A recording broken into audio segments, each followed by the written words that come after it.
Absolutely. Are you ready? And 5, 4, 3. And we're live. This is episode 10, folks. For the next series, we are going to talk about our relationship, which is considered LDR, long distance relationship. James, you've written down some questions that we're going to talk about for our very first episode. Right, Christelle, question number 1 on our LDR chat is this. What LDR things do you like to do together? I personally like to read with you. We've read quite a few books together. I like to talk about them. I like to go on food adventures with you via Mark Wines. And what's the couple we like to watch? Endless Adventures. The Endless Adventures. I like to do those. I like to go hiking with you. I like to go on train rides. And of course, this is all via YouTube, but it gives us something to talk about and explore and discuss possible future adventures together in such a way. I really enjoyed meeting up with you in person in Montreal, which is what makes us a little bit different as an LDR couple. We actually meet in different cities, or we will. How would you answer that, Mila? I think we make the most of spending time together. So we do ordinary things together. So we have the screen on and we do our normal lives. So that could involve cooking, tidying, reading that you've mentioned, sitting. We've watched movies together. We've done gardening together. So these are all things that we've done on the screen, or we've had the screen on and we've done them. Just so we're being with each other without necessarily having to be intensively talking to each other. We've potted around, like doing the washing up or the ironing or those kind of things. So we've done Spiritual Sunday, which is really fun, where we explore either various spiritual practices or attend church together, do contemplative prayers together. I've actually really enjoyed that. Question number 2. What does date night look like? Ooh. Date night looks like often one of us planning the date for the other, and it could be a surprise. Perhaps we might dress up for each other and be very purposeful in what we plan for each other. Typically, we plan something like dinner, an adventure, perhaps a movie, perhaps, I know a couple times we did a concert together, listening to music together. My favorite date, at least one of my favorite dates, was when we decided to cook burgers and be creative about that. So we each bought vegan, vegetarian burgers, meat, and we were creative about how we made them. And then we also sampled stout because we found that we enjoy sampling stouts together. So we both bought our own stouts and drank them and then had a little adventure. I think that was one of my favorite dates still to this day, and that was early on. We have also gone to various countries around the world. So on our date nights, we have been to Africa, South Africa. We have been to Ireland. We have been to England and Scotland. We have been to Spain and to France. We have been, I think, to Greece. We have been to India. And we have been to Mexico on our date nights, where we've explored the culture and the food and the travel and the hiking and some of the wildlife in some of those places. So that's some of our date nights. I also, when I cook, I tend to put candles out on the table. So there's candlelit on the table for food. We've even cooked food. We've decided like the theme. So I've cooked African food, or I've cooked Mexican food, depending on the theme. So that's some of our date nights. Okay, question number 3 on our LDR chat is: are there any cultural differences you had to deal with? You know, James, yes, there has been. One of the cultural differences is you have wardrobes and you have Narnia and we don't. So that's right, Christelle. That's right to everyone. As everybody in the UK knows, the UK is an extended Narnia for most of the year. We have centaurs, we have fairies, we have the Snow Witch, the White Witch.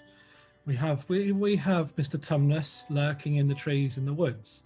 Unfortunately, as we all know, that's just in the UK, and it's not something you don't have that. You don't have that in the United States. So that's just one thing that one of the big cultural differences that we understand mystery and mythology of Narnia, and we embody and embrace it, and it's not something that happens in the United States. So No. it was something we had to come to terms with quite early, is that difference in our conversation. You also have something called haggis.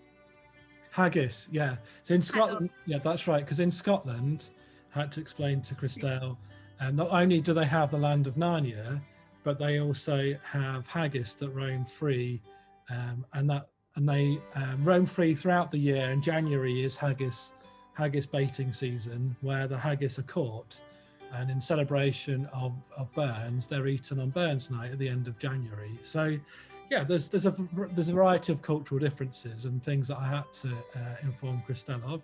What are some of the things in the United States, Christelle, that we had no idea of here in the UK that you had to let me know about?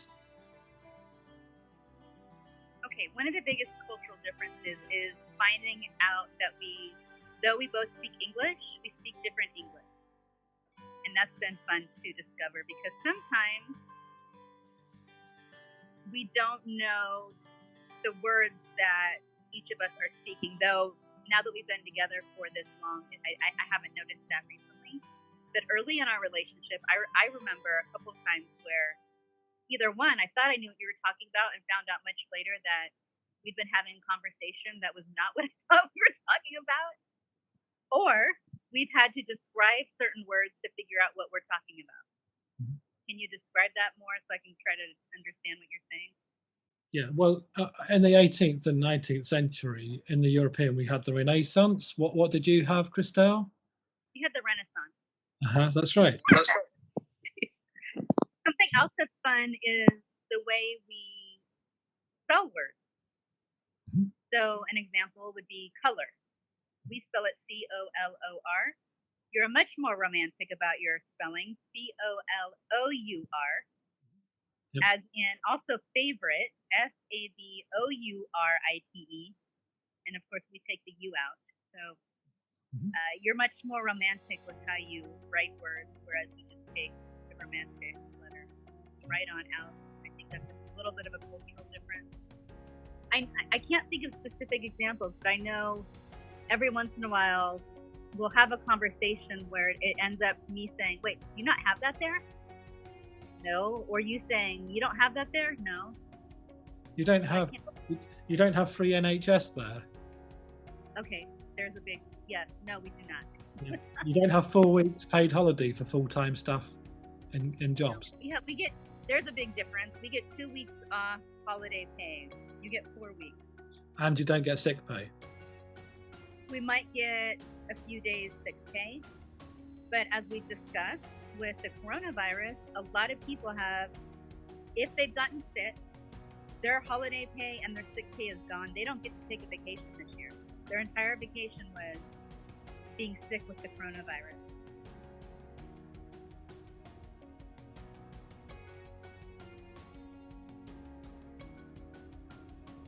You have a tea culture there. We do. That's quite interesting.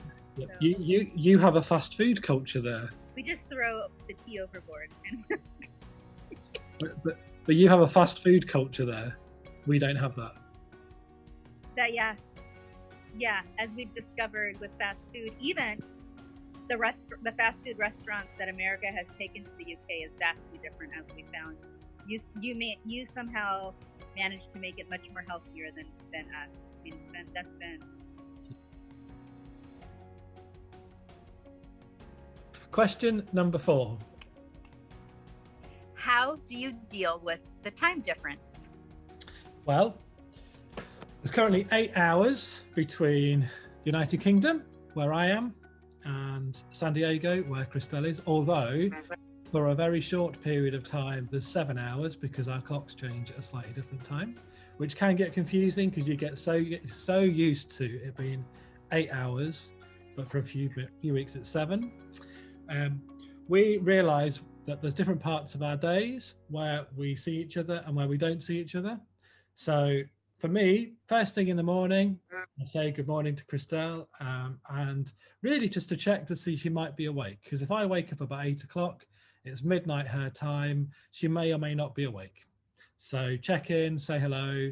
She might be awake, she might not be awake, and I might have an hour or so then. And usually I help Christelle fall asleep during that hour when I have my breakfast. And it's a lovely way to start the day. But then from then on, I have the rest of the day to work, do what I need to do from about 9 o'clock onwards. And then from around about 3 o'clock in the afternoon, Christelle is waking up in the US and I am ending my day at work around about that time. And I then have an early evening and the rest of my evening with Christelle until about, well, whenever I go to bed, whenever I go to sleep, which is about 11 o'clock UK time. And then I have no idea what happens because I'm asleep. So Christelle, can you take over? So when I go to sleep, what happens? Well, it depends. I could be working on my online store, my brand. I could be helping Brandon with homework. I could be spending time with him. I could be getting in touch with friends. I could be doing homework. I could be going on a walk. And of course, in the future, very soon here, I also work and have full-time work or part-time work, depending on what it is I'm doing. So yeah, we have to figure out ways to make it work, and it can vary depending on the time in the season. Yeah. So one of the things that's fun is we do date nights, and it tends to be UK evening time because UK lunchtime Christelle's asleep. But it means if I'm eating like a curry from India or something like that at midnight, 6 o'clock my time, Christelle is doing date night revolving food at 10 o'clock in the morning. So things like that we have to work out.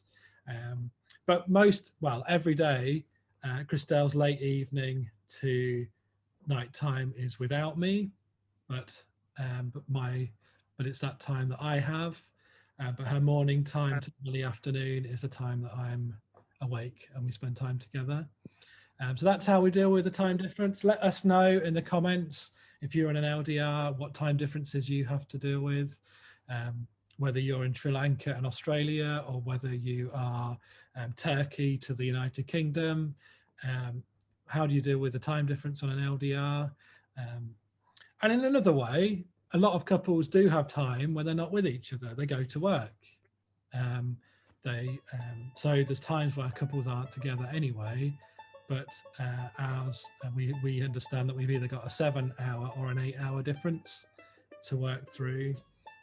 And then sometimes that's funny because we go, well, we're going to meet so-and-so in a few weeks' time. I think that's like 5 o'clock UK time, must be 9 o'clock your time. So we're always having to kind of plan ahead about when we're going to meet someone or when we're going to do something. Is that UK? Did you mean UK time or is that USA time, Christelle? That kind of thing. So it can be just a bit of a challenge to work out. But it generally works okay. We haven't really had any time issues, well, apart from the ones where you're late. Okay, so question number 5 on our LDR chat is, what are the challenges of LDR? Okay, we have challenges that other people do not have, and that would be, for example, if we have a problem with the internet, we cannot communicate. So if Wi-Fi goes down, internet goes down for any reason, we lose touch with each other completely. If we freeze, that means perhaps something we have planned for each other isn't going to be able to take place. If we're in the middle of an important discussion, it might end right then and there, because literally Wi-Fi and the internet allows us to do what we're doing. And so we have to rely on that. One of the challenges is that you have to plan ahead if you're going to send things to each other, and sometimes those things don't even arrive. So there are 2 cards on their way to Christelle, one from her birthday and one of our year anniversary, that still haven't arrived to her house. Somewhere in the world, somebody has got those cards, and so they haven't arrived. So planning ahead to do date nights, you can't be completely spontaneous if it means sending a gift or that kind of thing, because the post service. Now, obviously, we complain about the Wi-Fi every now and then, and sometimes it's clearer than others. What we really don't have to do is worry about sending letters, or like in days gone past with long distance relationships. So we do get to spend pretty much every single day talking to each other, either on the phone or on various technology like Zoom. So that's been a positive. A big challenge is we don't get to have that in-person contact. We don't get to actually adventure together places we'd love to experience an adventure together. And that is a bit of a challenge. Of course, we want to be able to hold hands and be in each other's space. And we've been able to do as best we can without that. But of course, we really look forward to when we can see each other again. And, ironically, I think that it's more challenging simply because we are in the midst of a pandemic. And that's changed everything, because we would have seen each other more often than we have been able to over the past year. That was taken away. Because of the pandemic, we don't get to plan when we will see each other next. Yes, I was about to say that if we were on a bit of a plan to see each other every 3 months, we could see each other, talk about where we might see each other next, book those things, book the travel, book time off work, and have that kind of rhythm of kind of excitement and planning and looking forward to that. And so through the pandemic, one of the challenges has been, do we decide to think about seeing each other? And on a couple of occasions we thought, well, maybe by August, and that was last year, maybe by Christmas, and that was last year. And one of the challenges one of the things we decided, because actually it was harder to plan and then get in our mind that we might do, we decided not to plan until we really did know it was going to happen. And that in that way, although we know we miss each other, we want to see each other, we enjoy the time we have with each other on the day by day. So all the things we do, we listen to each other, we support each other, we read to each other, we learn from each other, we have fun together, without kind of thinking, oh, we're not going to see each other, or and that kind of cycle where it could be quite discouraging and despairing. And actually we decided, I think that was, from my point of view, that felt like a good decision we made.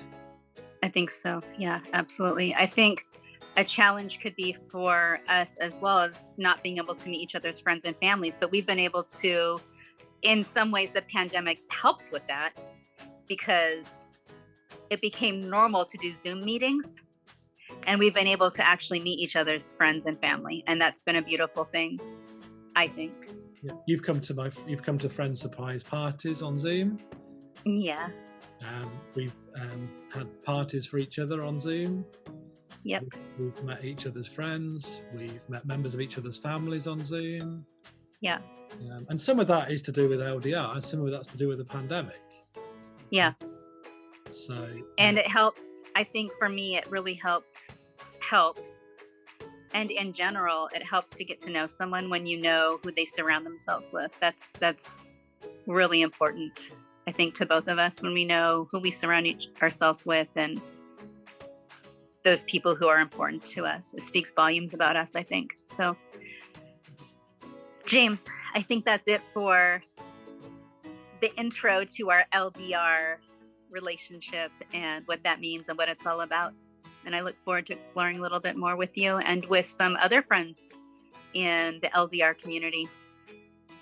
Absolutely. And if anyone else has a question for us that we haven't answered today, please do write it in the comments below. We'd love to maybe do a repeat show answering some of your questions about LDR and the anything you're curious about or challenges about. Please do ask. We're happy to share. Thank you for watching and being part of this episode 10 of Ponderings from Across the Pond, available on YouTube and as a podcast on Anchor. Please do like, subscribe and share with your friends, and we look forward to sharing with you again soon, and maybe continuing our series on LDR. Bye for now. Bye.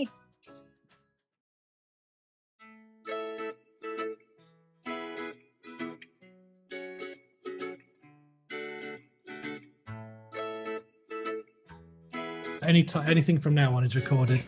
We've met fascinating people with beautiful stories from around the world.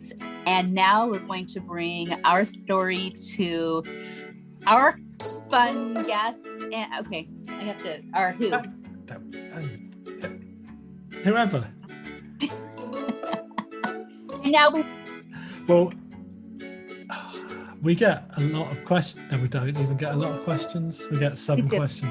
We get loads of questions. we get the same questions, to be honest. Different people, same questions. There you go. One of the challenges has been recording shows like this where both of us have got natural light in the room. Oh, that's true. Yeah. Right. That's true. Right.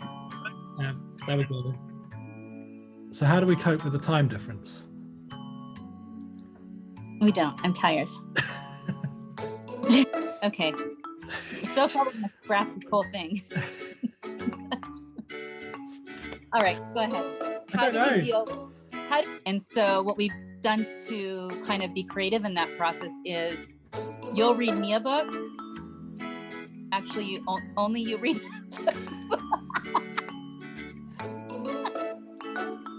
Actually, it's all you. Occasionally I'll read a book, but we'll read a book together. We're not very interesting now that we're saying this out loud. Cleaning or ironing or those kind of things, and so we do that. Yeah, I just want to interject. I don't ever iron. Okay, that's fine. Maybe I'm the ironing person in the LDR. Everyone needs someone in an LDR who does the ironing. That's just how it is. So I'm going to ask you, because you're going to remember better than me. How many books have we read together? We have read 472. Okay, let me start over. We only have outtakes so far. We really do. We do, I know. Okay. Oh, by the way, everybody, we're useless at thinking of questions and answering them, as you can see. So really great if you wanted to ask some questions below. If we ever publish this episode what might be 10, or it might only ever make the outtakes floor, please do put questions below on YouTube or Twitter or anywhere, and we maybe will actually answer questions that you actually are asking us about long distance relationships, rather than ones we can't even think of and struggling to answer. I'm reminded that this was your idea to do LDR.